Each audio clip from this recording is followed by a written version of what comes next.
출애굽기 20장 18절에서 21절까지 말씀입니다.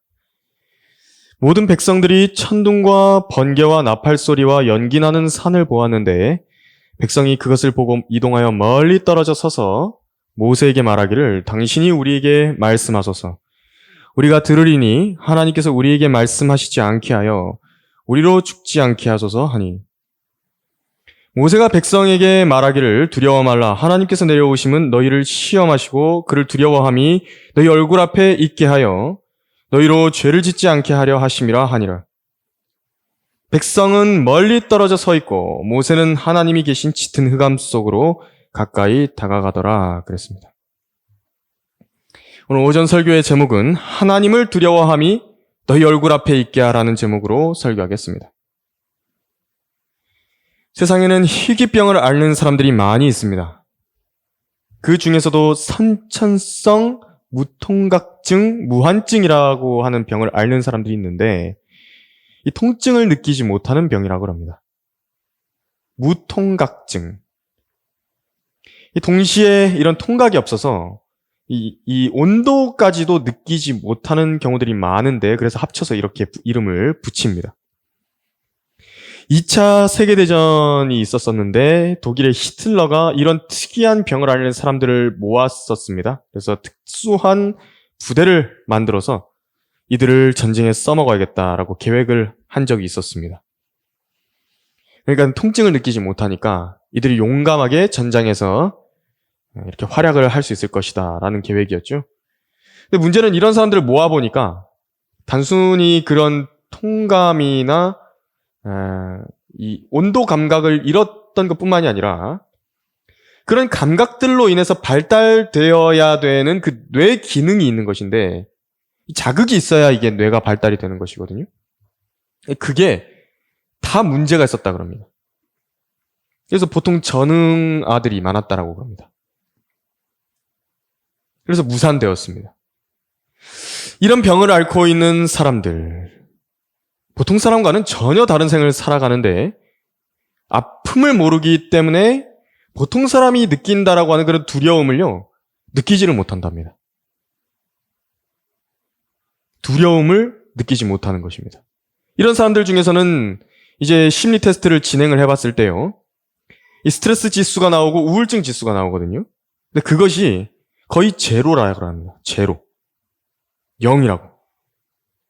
이 어떤 사람들한테서 나오는 이 수치냐니까 향정신성 약물, 그러니까 마약이죠. 마리화나라든지 대마초에 흠뻑 취한 경우에나 측정되는 수치인데 그런 수치가 나오는 것입니다.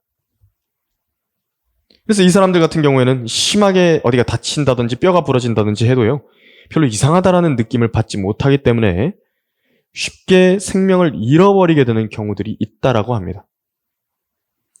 언제 그렇게 되냐니까 많이 죽는 이유가 뭐냐니까 맹장염으로 죽는답니다. 원래 맹장염은요, 한번 이렇게 맹장이 터지면 너무 아파가지고 응급실에 실려가서 바로 수술을 해야 되는 정도의 통증이거든요. 그래서 빨리 수술을 받고 처리가 될 것인데 여기 감각이 없어버리니까 그냥 두다가 생명을 잃어버리는 것입니다. 왜 사람이 높은 곳에 있는 것을 두려워하는 것이겠습니까? 자칫하면 자기 생명을 잃을 수 있다라고 하는 것을 알기 때문에 그렇습니다. 왜 경고색을 띤 곤충이나 이 뱀, 개구리 등을 보면 사람들이 위협을 느끼고 경계를 하는 것이겠습니까? 말벌들의 그 노란색과 검정색 줄무늬를 보면 사람이 화들짝 놀라죠. 화려한 개구리의 색깔, 그 막 이렇게 붉은색이라든지 자주색이라든지 이런 개구리들의 색깔, 독개구리들의 색깔, 이 독충들의 붉고 자줏빛이 도는 그런 다리와 몸통 색깔을 보면 공포심을 느끼는 이유가 바로 그것을 볼 때 자기 생명을 보호하기 위한 본능이 있는 것입니다. 하나님께서 모든 살아있는 존재들의 그런 본성에는 두려움이라는 것을 허락하셔가지고 생명을 길게 연장할 수 있게끔 해주신 것입니다. 그래서 성경에는요, 두려움이라 하는 것을 무조건 부정적이라고 말씀하지 않으십니다. 두려워해야 할 것이 있고 두려워하지 말아야 할 것이 있습니다. 이 두 개를 헷갈리면 안 됩니다. 특히 하나님을 두려워하여 악에서 떠나는 것은 그 사람에게 있어서 생명의 연한을 길게 해주고 지혜를 주는 좋은 것이라고 말씀을 하셨습니다. 하나님을 두려워하고 그분의 말씀으로 인해서 전율이 올 정도로 두려워한다라고 한다면 그 사람은 이 생을 살아가는 데 있어서 큰 복을 얻게 되는 것입니다. 왜냐하면 그 하나님의 의로운 명령들이라고 하는 것은요, 그 사람에게 해로운 것이 단 한 가지도 없고 모두 그 사람의 유익을 위해서만 주어주신 것이기 때문에 그렇습니다. 지금 본문에서는 시내산에서 나온 음성이 선포되고 있습니다. 언제냐니까 10계명을 선포하실 때입니다. 이제 20장 1절에서부터 오늘 본문 2절의 이전의 그 17절까지의 부분이 10계명입니다. 이스라엘의 귀에 직접 하나님께서 선포하시던 때입니다. 이때 주님께서 왜 이렇게 하셨냐니까 그 마음이 신명기 5장 29절에 써 있습니다. 오, 그들 안에 그러한 마음이 있어 나를 두려워하고 나의 모든 명령을 항상 지켜 그들이 잘 되고 그들의 자손이 영원히 잘 되기를 원하노라. 반대로 하나님을 두려워하는 것은 너무나도 잘하는 일이지만 반대로 두려워하지 말아야 할 것을 두려워하게 된다고 한다면 덫에 걸리게 될 것이라고 말씀하셨습니다. 잠언 29장 25절에서 하나님의 자녀들에게 하나님을 두려워함을 가르쳐야 되는 것은요, 아무리 강조해도 지나치지 않은 진리입니다. 오늘은 불타는 시내산에서 강림하신 주 하나님을 보고서 하나님을 두려워해야 한다는 것을 설교하려고 합니다. 하나님을 두려워함이 너희 얼굴 앞에 있게 하라. 첫 번째로 하나님이 나타나시게 되면 육신이 반응하는 것이 어떤지를 우리가 한번 살펴볼 것입니다. 출애굽기 19장 16절에서 이렇게 써 있습니다. 셋째 날 아침에 천둥과 번개와 짙은 구름이 산 위에 있고 나팔 소리가 심히 크므로 진영에 있는 모든 백성이 떨더라.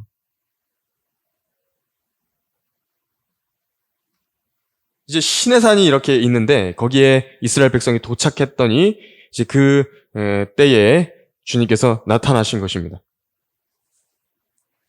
오늘날 그 기독교계에서 하는 가장 큰 거짓말이 무엇인 줄 아십니까? 하나님은 사랑이기만 하시다는 것입니다. 사랑이시라고. 하나님께서 어떤 분이신지 성경에 게시된 본래 모습을요, 완전히 왜곡해서 다른 하나님을 섬기고 있는 것입니다. 그런 괴물 같은 하나님은 성경에 없습니다. 하나님께서 사랑의 속성을 보여주시는 때는 두 군데가 있는데, 첫 번째로 하나님께서 자신의 독생자 예수 그리스도를 십자가에 내어주셨을 때 하나님의 사랑을 보여주셨습니다. 두 번째는 언제냐니까 죄들을 당장 심판해서 죽이지 않으시고 우리가 죄를 지을 때마다 그 자리에서 심판하시지 않으시고 오래 참으실 때에 그 사랑을 보여주시는 것입니다. 왜냐하면 사랑의 속성 중에 첫 번째는 무엇이냐면 오래 참음이기 때문에 그렇습니다. 고린도전서 13장 4절에서 오래 참는 것입니다. 암에 걸린 한 병자가 있습니다. 암 환자가 하나 있다고. 그의 아버지 어머니에게 자기 자식을 죽게 만들고 있는 그런 암덩어리를 사랑해야 된다라고 말한다면 그게 정상적인 조치이겠습니까? 정상적인 말이겠습니까? 그 자기 자녀를 죽이고 있는 암덩어리를 사랑하는 부모가 있다라고 한다면 그게 정상적인 부모이겠습니까? 기괴하지 않습니까? 자기 자녀를 유괴하고 납치해서 고문을 하고 평생 불구자로 만들어가지고 잊지 못할 트라우마를 남기게 만든 강도라든지 범죄자가 있죠. 유괴범이 있죠. 그들을 사랑한다라고 한다면 그건 아주 기괴한 일인 것입니다. 말이 안 되는 일이죠. 세상에 그런 부모가 어디 있습니까? 하나님께서도 마찬가지십니다. 하나님은 자기가 아름답게 지어놓은 모든 창조 세계를 망쳐놓은 그 죄라고 하는 것을 매우 증오하시는 것입니다. 이 악인들을요, 하나님께서 사랑하지 않으십니다. 미워하시는 것입니다. 죄와 결합한 사람들, 미워하시는 것입니다. 그분은 죄의 문둥병에 걸린 사람들을 어떻게 하시니까 먼저 격리를 하시는 분이십니다. 그분은 하나님을 저주하고 모욕하며 하나님께서 보이신 사랑, 바로 예수 그리스도를 거절하는 사람 위에는요, 진노를 쌓아 올리시는 분이십니다. 성경이 직접 그렇게 말씀을 하셨습니다.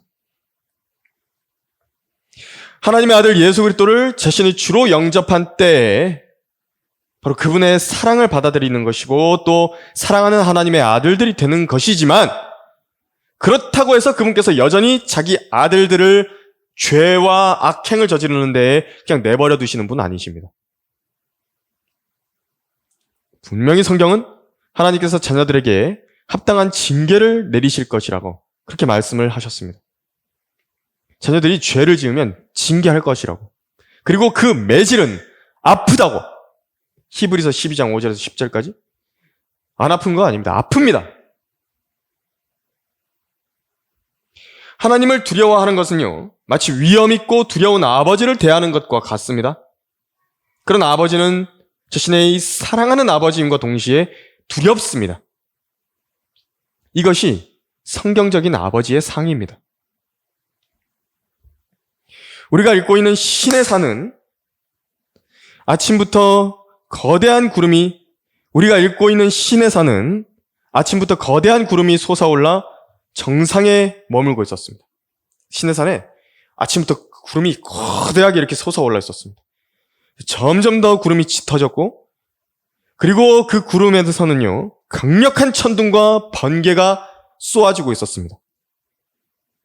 산 정상에서는 화산 폭발이 일어난 것 같이 무시무시한 불기둥이 하늘까지 치솟아 올라갔고 용광로에서 올라가는 짙은 연기가 타올라 가고 있었습니다. 나팔 소리는 점점 더 커졌습니다. 나팔 소리가 났습니다. 온 산이 진동하고 지진이 난 것입니다. 여러분 이 나팔 소리 들어보신 적이 있으십니까? 물론 이제 악기들의 소리는 들어보신 적이 있겠지만 저는 예전에 그런 비슷한 것이 기억이 나는 게 언제냐면 그 동네에서 이렇게 소독약 뿌린다고 소독차가 혹은 약 치는 아저씨가 이렇게 기계를 틀어놓고 우웅 소리 내면서 이렇게 지나가지 않습니까? 예, 연기를 이렇게 일으키면서 지나갑니다. 저는 그 소리가 그렇게 무섭더라고요. 우웅 하면서 말입니다.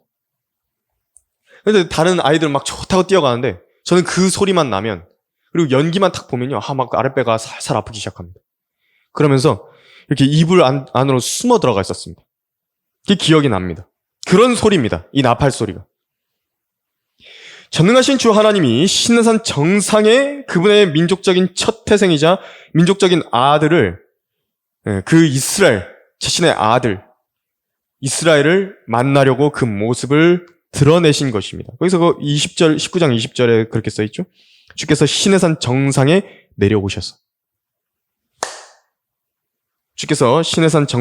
내려오셔서 라고 되어 있습니다. 그 산 아래에서 진을 친 백성들이 얼마나 떨었겠습니까? 얼마나 무서웠겠습니까? 자신의 음성을 바라셔가지고 그 짙은 구름 가운데서 출애굽기 20장 1절에서 17절까지를 히브리어로 이제 선포를 하신 겁니다. 10계명을요. 이 사람들의 반응이 이렇습니다. 너희가 말하기를 보소서 주 우리 하나님께서 주의 영광과 주의 위대하심을 우리에게 보여주셔서 우리가 불 가운데서 나오는 주의 음성을 들었으며 하나님께서 사람과 대화하시며 그가 살아있음을 오늘 우리가 보았나이다. 그러므로 이제 우리가 어찌하여 죽어야 하리까? 이 큰 불이 우리를 소멸시킬 것이요 만일 우리가 주 우리 하나님의 음성을 더 듣는다면 우리가 죽을 것이니 모든 육체를 가진 자 중에서 우리처럼 불 가운데서 말씀하시는 살아계신 하나님의 음성을 듣고 살아있는 자가 누구니까? 신명기 5장 23에서 26절까지 말씀입니다. 여러분 그 책상에 붙은 스티커들을 제거해 본 적 있으십니까? 책상이나 이런 의자나 이런 옆에 스티커를 붙여놓은 것을 제거해 본 적 있으십니까?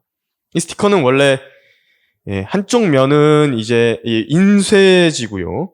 반대쪽에는 스티커의 이 접착제가 붙어서 만들어진 것이 스티커입니다. 그래서 이제 이것을요, 여기다가 붙여놓게 되면요, 시간이 오래 지나지 않습니까? 그러면 이 접착제랑 이 인쇄지가 서로 결합이 됩니다.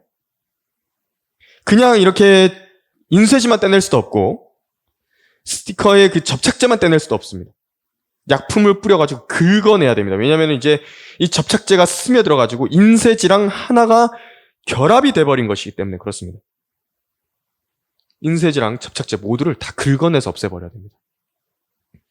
이것이 보여주는 것이 뭐냐니까 우리 육신의 죄들의 몸과 같습니다. 이 접착제는 죄의 본성이고 죄 자체입니다.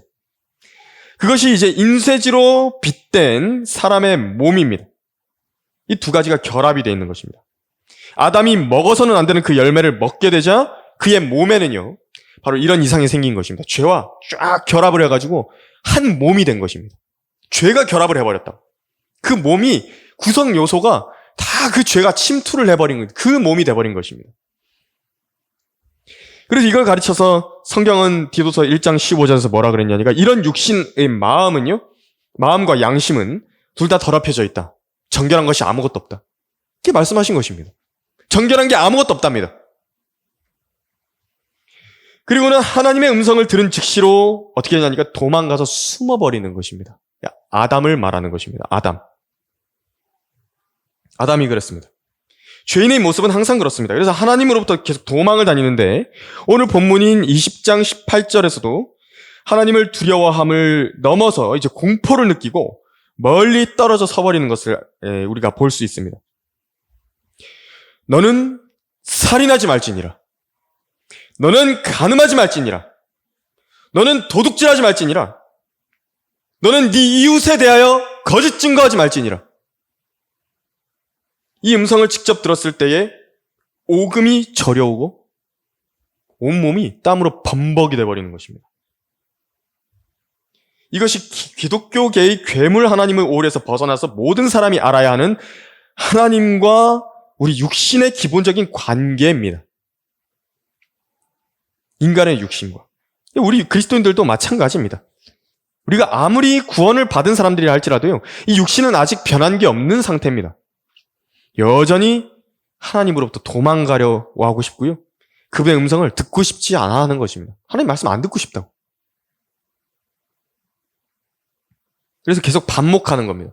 이 육신은 하나님의 말씀으로부터 도망가려고 그러고, 그러나 내 안에 있는 영은 거듭났기 때문에 성령을 통하여서 하나님의 말씀의 그 순수한 저질로 사모하기를 원하는 것입니다. 이 둘이 계속 싸우는 것입니다.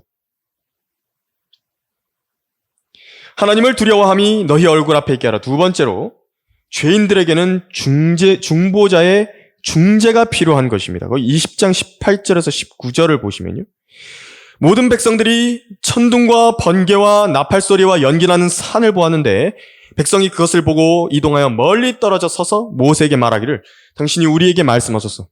우리가 들으리니 하나님께서 우리에게 말씀하시지 않게 하여 우리로 죽지 않게 하소서 하니. 또 21절에서 뭐라 그러냐니까 백성은 멀리 떨어져 서 있고 모세는 하나님이 계신 짙은 흑암 속으로 가까이 다가가더라 그랬습니다. 이제 모든 백성들이 모세에게 중재를 요청을 합니다. 도저히 하나님을 직접 대할 수 있는 상태가 아닙니다, 자기들이. 신의 산에서 주 하나님께서는요, 지금 정상에 쓰셔서 설교를 하신 것입니다. 십계명은 하나님의 설교입니다.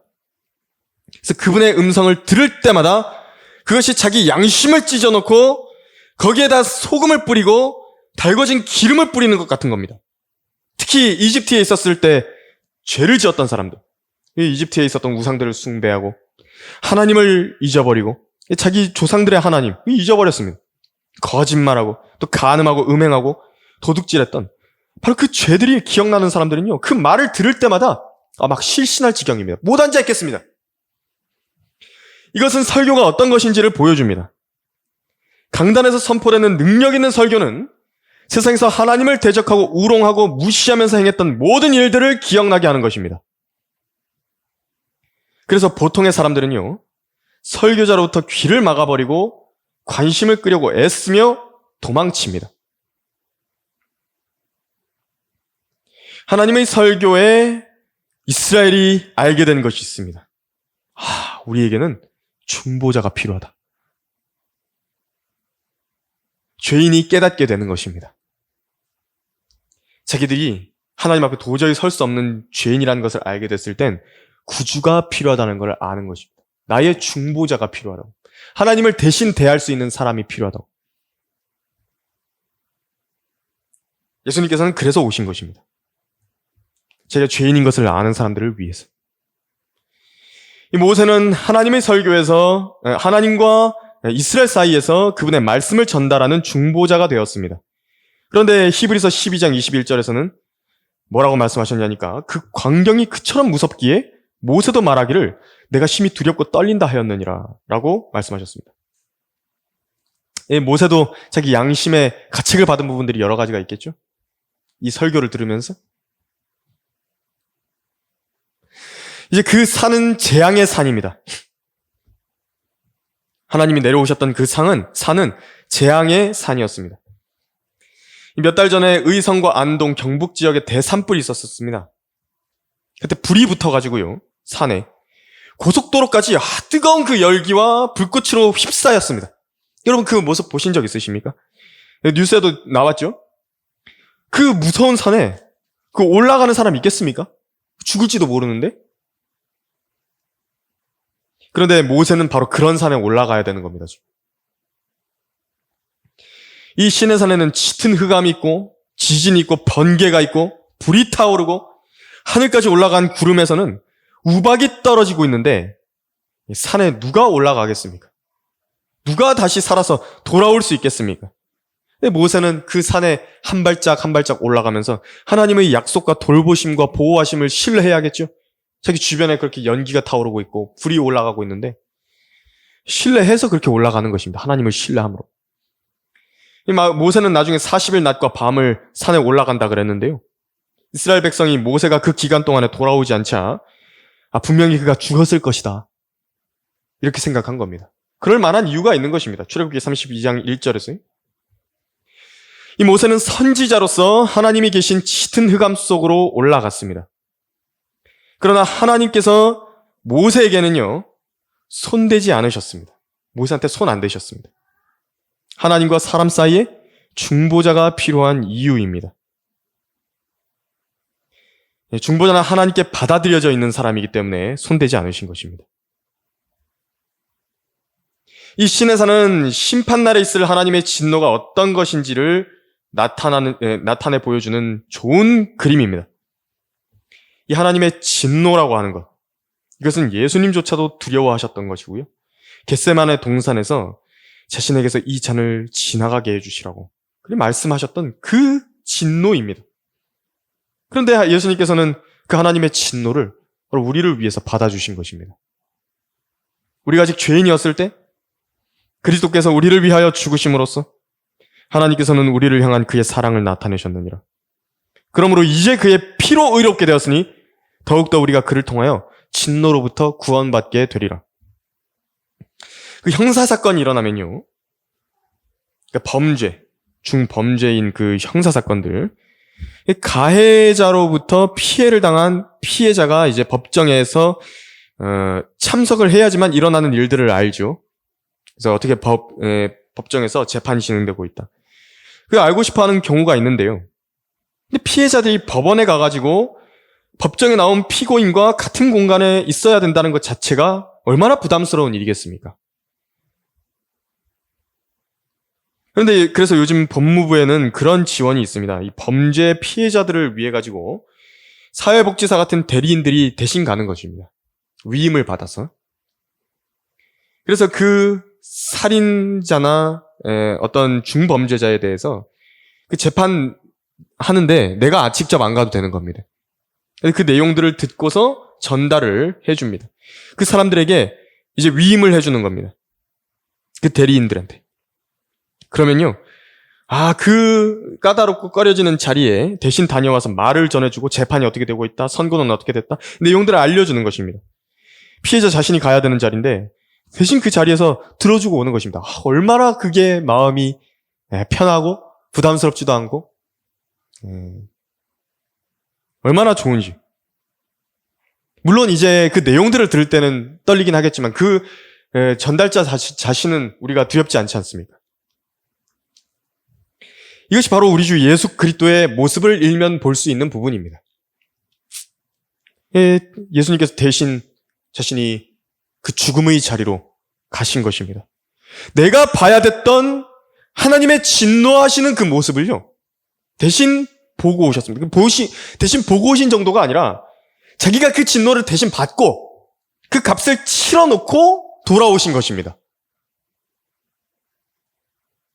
모세는 하나님께로부터 살아 돌아와서 말씀을 전달해 줬지만 예수님께서는 하나님 앞에 죽으셨습니다. 하나님 앞에 나아가셔가지고 자기 생명을 내어놓고 죽으신 것입니다. 마치 대제사장이 1년에 한 번 대속죄일에 지성소에 들어가서 자신의 생명을 잃어버린 것과 같았던 모습입니다. 다시 살아나셨죠? 예수님께서 그 진노를 받아주셨습니다. 그러면서 그 죽음으로 인해, 예수님의 죽음으로 인해 우리가 얼마나 마음이 편해진 것입니까? 내가 하나님께 그 진노를 받지 않아도 된다고. 내가 내 그 하나님의 진노를 받아야 됐던 그 심판으로부터 피해서 안식을 얻게 된 것입니다. 얼마나 마음이 편한 것입니까? 얼마나 좋습니까? 자신에게 이러한 중보자와 변호인이 필요 없다라고 말하는 간이 배 밖으로 나온 사람들이 엄청 많습니다. 중보자를 거부한 사람들, 모두 다 자신이 이 하나님의 진노와 대면하게 될 것입니다. 무슨 배짱인지 모르겠지만요. 영원히 후회할 선택입니다. 다른 선택은 어떨지 모른다 하더라도 자기의 구원을 위해 예수님을 의뢰하는 것만큼은 절대로 놓쳐서는 안 되는 일입니다. 이렇게 하지 않는다는 것은요, 영적 자살 행위와 똑같은 것입니다. 하나님을 두려워함이 너희 얼굴 앞에 있게 하라. 세 번째로, 그래서 이제 실제적으로 두려워해야 될 것과 두려워하지 말아야 할 것을 성경에서 나열을 해주셨는데 우리가 이걸 한번 배워보려고 합니다. 오늘 본문 20절에 한번 보시면 모세가 백성에게 말하기를 두려워 말라. 하나님께서 내어오시면 너희를 시험하시고 그를 두려워함이 너희 얼굴 앞에 있게 하여 너희로 죄를 짓지 않게 하려 하심이라 그랬습니다. 여기서도 그랬죠? 두려워하지 말라는 게 있고요. 두려워함이 너희 얼굴 앞에 있게 해야 되는 부분도 있다라고 하신 것입니다. 그래서 먼저 두려워해야 될 것을 배워보려고 합니다. 주 하나님을 첫째로는 두려워해야 되는 것인데 구체적으로 말해보자면 이게 어떤 것인가? 베드로전서 1장 17절에 써있는 대로입니다. 또 외모로 보지 않으시고 각 사람의 행위에 따라 판단하시는 분을 너희가 아버지라 부른다면 너희의 이곳 나그네 시절을 두려움 속에서 지내라 말씀하셨습니다. 베드로전서 1장 17절에서 하나님께서는 자신이 행위에 따라 갚아주실 것이라고 심판하실 것이라는 점을 유의하라는 것입니다. 하나님께서 그 사람 마음을 보고 계신다고.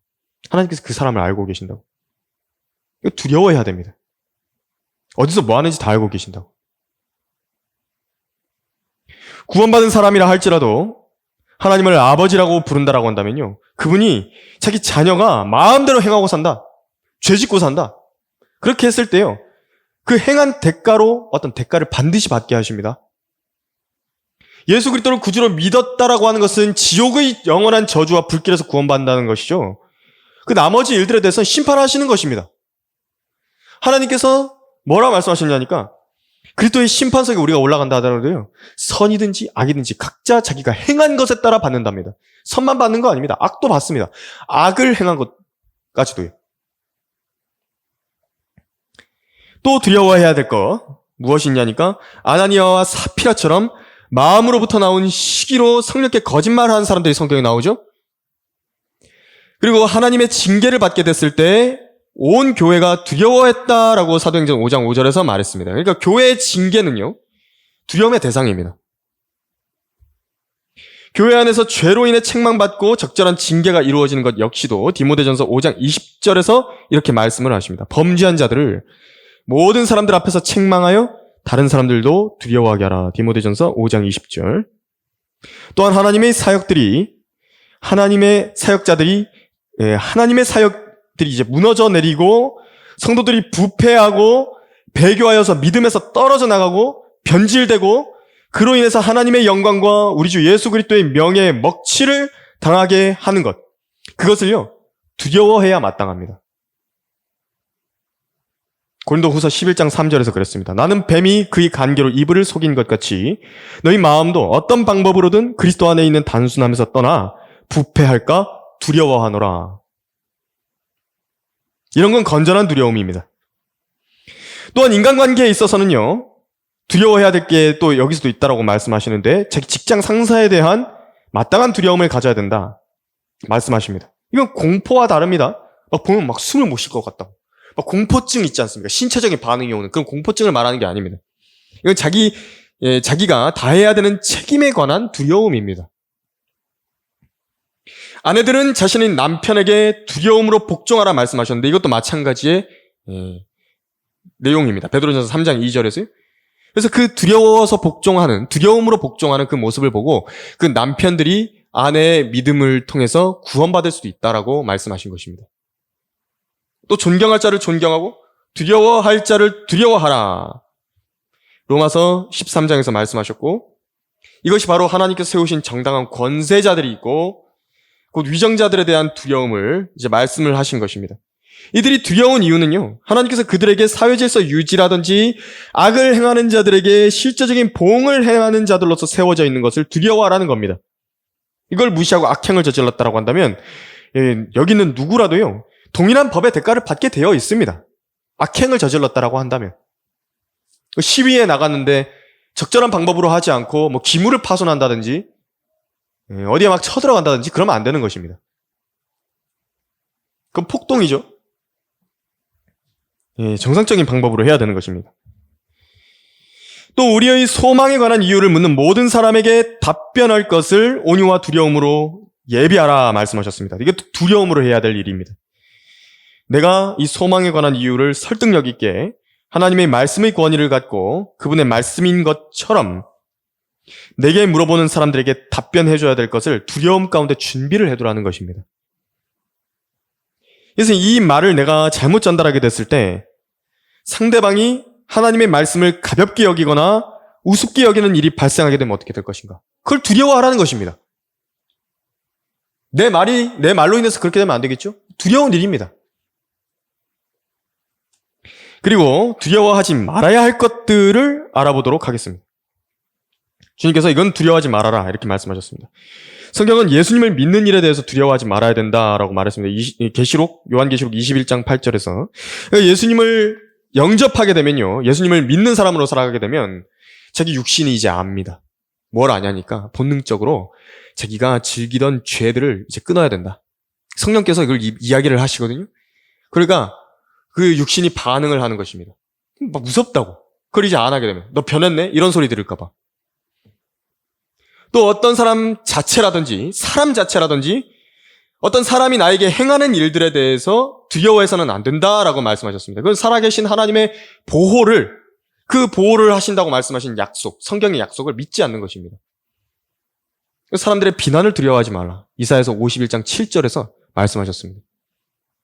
사람들의 비난 두려워하지 말라고. 이단이란 소리 듣는 거 무서워하지 말라고. 또 잠언 29장 25절에서 사람을 두려워하면 덫에 걸리나 주를 신뢰하는 자는 누구나 안전하리라. 하나님의 진노가 내려 악인들이 멸망해가고 재난과 재앙이 닥칠 때, 전쟁터로 변한 세상에서 총탄이 자기 머리 위를 날아다니는 상황, 점점 자신은 나이 들어가고 자기 머리는 휘어져만 가고 또 얼굴에는 주름살만 들어가고 내 작년의 그 육체의 힘과 비교해서 갑자기 내가 이번 연도에는 그 일을 하지 못할 만큼 육신이 쇠잔해져만 가고 그런 일들이 계속해서 펼쳐져 나갈 때 마음이 철렁거리죠? 마음이 철렁인다고. 그럴 때 하나님께서는 그런 일들을 두려워하지 말라 이렇게 말씀하시는 것입니다. 시편 91편에서. 또 압제자들을 두려워하지 말라 말씀하셨습니다. 권세자들이 권세 그 자체는 하나님께로부터 받은 것이죠. 그건 두려워해야 될 부분이지만 이제 그런 권세를 악용해서 성도들을 압제할 수 있고 박해를 할 수 있습니다. 그들이 권한하에 있는 일이니까. 그러나 그런 압제는 순교자들이 죽음 앞에서 담대하고 평온했듯이 두려워해서는 안 됩니다.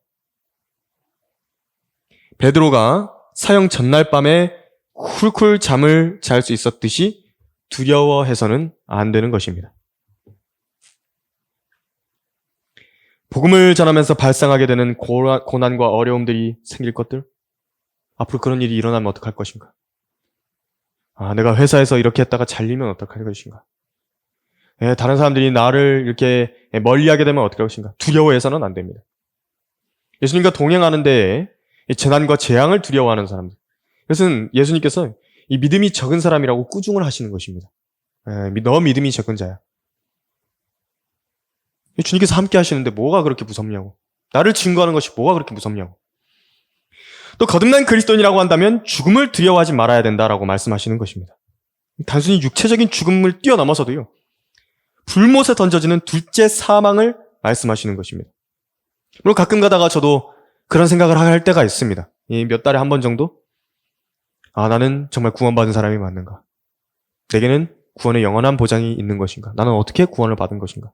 그리고 어떤 상황이 닥쳤을 때, 위험스러운 상황이 닥쳤을 때, 죽음에 대해서 탁 맞닥뜨리게 됐을 때, 그때 생각을 해보게 되는 것이죠. 사망에 대해서 생각해 보는 것입니다. 내가 지금 죽는다라고 한다면 어떻게 되는 것인가? 이를 두려워하게 되면요, 우리를 죽음의 두려움에서 놓아주시기 위해 죽어주신 주 예수 그리스도를 욕되게 하는 것입니다. 이런 두려움 자체가 아예 없을 수 있는 것인가? 없을 수 없습니다.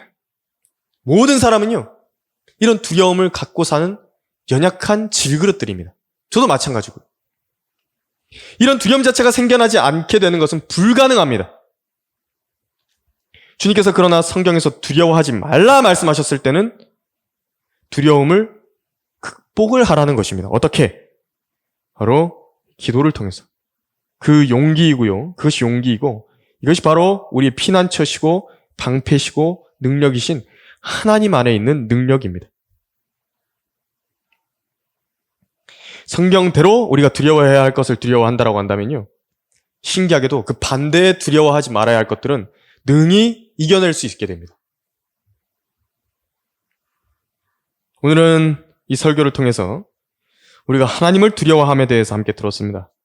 성경은 말씀하십니다. 그러므로 나의 사랑하는 자들아, 너희가 항상 복종했던 것처럼 내가 있을 때뿐만 아니라 내가 없는 지금도 더욱더 두려움과 떨림으로 너희 구원을 온전히 이루라.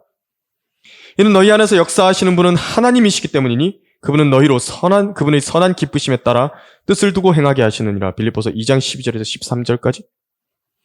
우리는 이미 죄로부터 구원을 받았죠. 그런데 우리가 구원을 받아가고 있는 것이 있습니다. 이게 뭐냐니까 죄의 능력으로부터는 구원을 받아가고 있는 것입니다. 죄의 영향력, 죄의 능력. 매일같이 그리스도인의 생애가 그렇게 구원을 받아가고 있는 것입니다.